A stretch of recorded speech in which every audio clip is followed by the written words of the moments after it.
Assalamualaikum warahmatullahi wabarakatuh. Izin memperkenalkan diri, nama saya Putriana Nurlaili dengan NPM 2213023031, Prodi Pendidikan Kimia. Di sini saya akan menjelaskan atau mempresentasikan mind mapping yang sudah saya buat.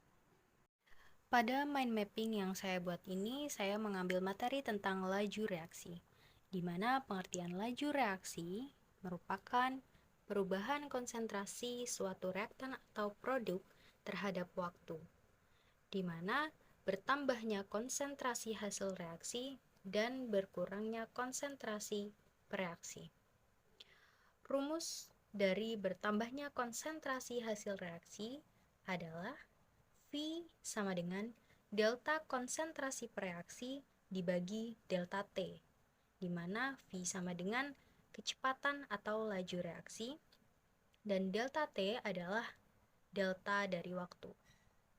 Untuk rumus dari berkurangnya konsentrasi bereaksi adalah V sama dengan delta konsentrasi zat hasil reaksi dibagi delta T atau delta waktu.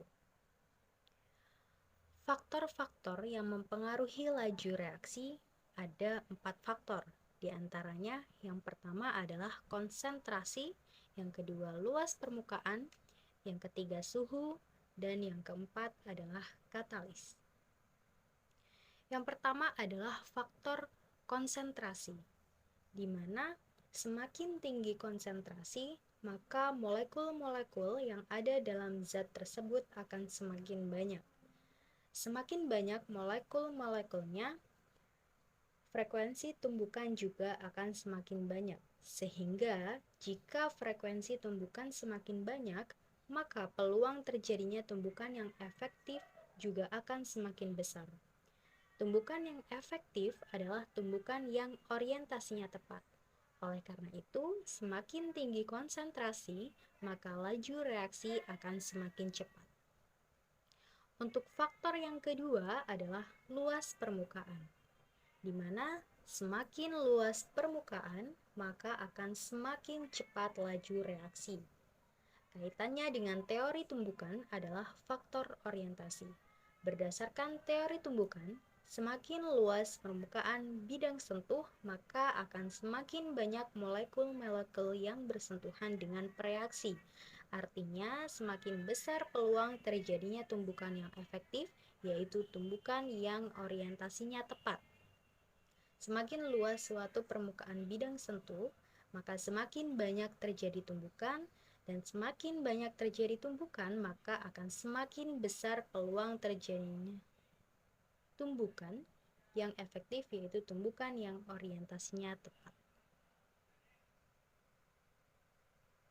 Untuk faktor yang ketiga adalah suhu, di mana semakin tinggi suhu, maka akan semakin banyak molekul-molekul yang energi kinetiknya melebihi energi aktivasi.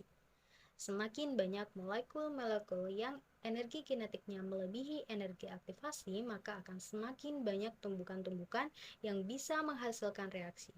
Semakin banyak tumbukan-tumbukan yang menghasilkan reaksi, maka laju reaksi akan semakin cepat. Untuk faktor yang keempat adalah katalis, di mana katalis ini merupakan zat yang bereaksi dengan pereaksinya, tetapi pada akhir reaksi, katalis bisa didapatkan kembali. Jadi, seolah-olah tidak bereaksi padahal dia bereaksi. Penambahan katalis akan mempengaruhi laju reaksi. Ketika menambahkan katalis, maka jalannya reaksi akan berubah. Jalannya reaksi ini, energi aktivasinya lebih rendah daripada energi aktivasi yang tidak ditambahkan katalis. Sehingga semakin rendah energi aktivasinya, maka akan semakin mudah pereaksi menghasilkan produk. Agar menghasilkan produk, reaksi harus melewati energi aktivasi. Jika energi aktivasinya rendah, maka akan semakin mudah terbentuknya produk. Katalis itu menyediakan jalan reaksi yang berbeda. Jadi, jalan reaksinya itu memiliki energi aktivasi yang rendah dibandingkan dengan jalan reaksi yang tidak diberikan katalis. Untuk selanjutnya adalah persamaan dari laju reaksi sendiri adalah V sama dengan K dikali konsentrasi A pangkat M dikali konsentrasi B pangkat N, di mana K adalah konstanta laju reaksi dan M merupakan orde dari konsentrasi zat A dan N adalah orde dari konsentrasi zat B. Sekian pemaparan dari mind mapping yang sudah saya buat. Terima kasih. Wassalamualaikum warahmatullahi wabarakatuh.